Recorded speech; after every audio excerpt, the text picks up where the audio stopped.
ಸಹಕಾರಿ ಬ್ಯಾಂಕುಗಳ ಆರ್ಥಿಕ ಸ್ಥಿರತೆಯನ್ನು ಕಾಪಾಡಲು ಈ ಕೆಳಕಂಡ ಕ್ರಮಗಳನ್ನು ಕೈಗೊಳ್ಳಲಾಗುವುದು. ನಮ್ಮ ಸರ್ಕಾರದ ಇಂದಿನ ಅವಧಿಯಲ್ಲಿ 50,000 ರೂವರೆಗಿನ ರೈತರ ಬೆಳೆ ಸಾಲ ಮನ್ನಾ ಯೋಜನೆಯಡಿ 21 ಲಕ್ಷ ರೈತರಿಗೆ 7,06,031 ಕೋಟಿ ರೂಪಾಯಿ ಬೆಳೆ ಸಾಲ ಮನ್ನಾ ಮಾಡಲಾಗಿತ್ತು. ಈ ಯೋಜನೆಯಡಿಯಲ್ಲಿ ಡಿಸಿಸಿ ಬ್ಯಾಂಕ್ಗಳಿಗೆ ಸುಮಾರು 132 ಕೋಟಿ ರು ಬಿಡುಗಡೆಯಾಗದ ಪರಿಣಾಮವಾಗಿ ಬ್ಯಾಂಕುಗಳು ಆರ್ಥಿಕ ಸಂಕಷ್ಟಕ್ಕೆ ಒಳಗಾಗಬೇಕಾಯಿತು. ಆದ್ದರಿಂದ ಡಿಸಿಸಿ ಬ್ಯಾಂಕ್ಗಳಿಗೆ ಬಾಕಿ ಇರುವ 132 ಕೋಟಿ ರು ಮೊತ್ತವನ್ನು ಬಿಡುಗಡೆ ಮಾಡಲು ನಿರ್ಧರಿಸಲಾಗಿದೆ. ಡಿಸಿಸಿ ಮತ್ತು ಪಿಕಾರ್ಡ್ ಬ್ಯಾಂಕುಗಳ ಮಧ್ಯಮಾವಧಿ ಮತ್ತು ದೀರ್ಘಾವಧಿ ಸುಸ್ತಿ ಸಾಲಗಳ ಬಡ್ಡಿ ಮನ್ನಾ ಮಾಡಲು ನಮ್ಮ ಸರ್ಕಾರ ತೀರ್ಮಾನಿಸಿದ್ದು, ಇದರಿಂದ ಸುಮಾರು 57,000 ರೈತರಿಗೆ ಅನುಕೂಲವಾಗಲಿದೆ. ಇದರಿಂದ ಡಿಸಿಸಿ ಪಿಕಾರ್ಡ್ ಬ್ಯಾಂಕ್ಗಳಿಗೆ 496 ಕೋಟಿ ರುಗಳಷ್ಟು ಸಾಲ ಮರುಪಾವತಿಯಾಗುವ ನಿರೀಕ್ಷೆ ಇರುವುದರಿಂದ ಬ್ಯಾಂಕುಗಳ ಆರ್ಥಿಕ ಪರಿಸ್ಥಿತಿಯಲ್ಲಿ ಗಣನೀಯ ಸುಧಾರಣೆಯಾಗಲಿದೆ. ಈ ಉದ್ದೇಶಕ್ಕಾಗಿ 450 ಕೋಟಿ ರು ಅನುದಾನ ಒದಗಿಸಲಾಗುವುದು. ಕರ್ನಾಟಕ ಕೃಷಿ ಬೆಲೆ ಆಯೋಗವು ತನ್ನ ವರದಿಯಲ್ಲಿ 26 ಬೆಳೆಗಳನ್ನು ಕರ್ನಾಟಕದಲ್ಲಿ ಪ್ರಮುಖವಾದವು ಎಂದು ಗುರುತಿಸಿದ್ದು, ಇವುಗಳಲ್ಲಿ 16ಕ್ಕೆ ಮಾತ್ರ ಕೇಂದ್ರ ಸರ್ಕಾರ ಕನಿಷ್ಠ ಬೆಂಬಲ ಬೆಲೆ ಘೋಷಿಸುತ್ತಿದೆ.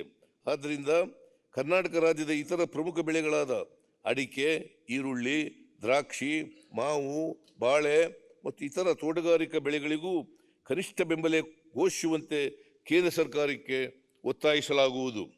ಕೃಷಿ ತಜ್ಞ MS ಸ್ವಾಮಿನಾಥನ್ ಅವರಿಗೆ ಭಾರತ ರತ್ನ ನೀಡಿರುವುದು ಸಂತೋಷದ ವಿಷಯ. ಅವರ ಅಧ್ಯಕ್ಷತೆಯ ಸಮಿತಿ ವರದಿ ಶಿಫಾರಸು ಮಾಡಿದಂತೆ ಕನಿಷ್ಠ ಬೆಂಬಲ ಬೆಲೆಯನ್ನು ವ್ಯವಸಾಯಕ್ಕೆ ತಗಲುವ ವೆಚ್ಚ ಮತ್ತು 50% ಲಾಭಾಂಶ ಆಧಾರದಡಿ ನಿಗದಿ ಮಾಡುವಂತೆ ಕೇಂದ್ರ ಸರ್ಕಾರವನ್ನು ಒತ್ತಾಯಿಸಲಾಗುವುದು.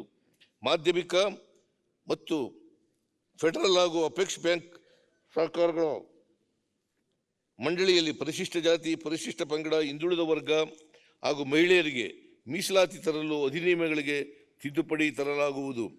ಕೃಷಿ ಉತ್ಪನ್ನ ಸಂಸ್ಕರಣೆ, ಮಾರುಕಟ್ಟೆ ಸಂಪರ್ಕ ಮತ್ತು ಮೌಲ್ಯವರ್ಧನೆಯಲ್ಲಿಯೂ ಸಹಕಾರ ವಲಯವು ಪ್ರಮುಖ ಪಾತ್ರ ವಹಿಸುತ್ತಿದೆ. ಈ ಹಿನ್ನೆಲೆಯಲ್ಲಿ ಕೃಷಿ ಮಾರಾಟ ಇಲಾಖೆಯ ಮೂಲಕ ಈ ಕೆಳಕಂಡ ಕ್ರಮಗಳನ್ನು ಕೈಗೊಳ್ಳಲಾಗುವುದು.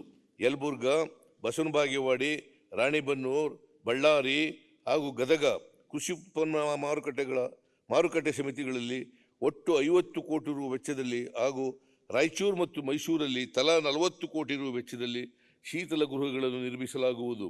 ರಾಯಚೂರಿನಲ್ಲಿ ಸುಸಜ್ಜಿತ ಒಣಮೆಣಸಿನಕಾಯಿ ಮಾರುಕಟ್ಟೆಯನ್ನು ಅಂದಾಜು 25 ಕೋಟಿ ರು ವೆಚ್ಚದಲ್ಲಿ ಸ್ಥಾಪಿಸಲಾಗುವುದು. ನ್ಯೂಸ್ ಫಸ್ಟ್ ನಿರ್ಭೀತಿಯಿಂದ ನಿಮ್ಮ ಪರವಾಗಿ.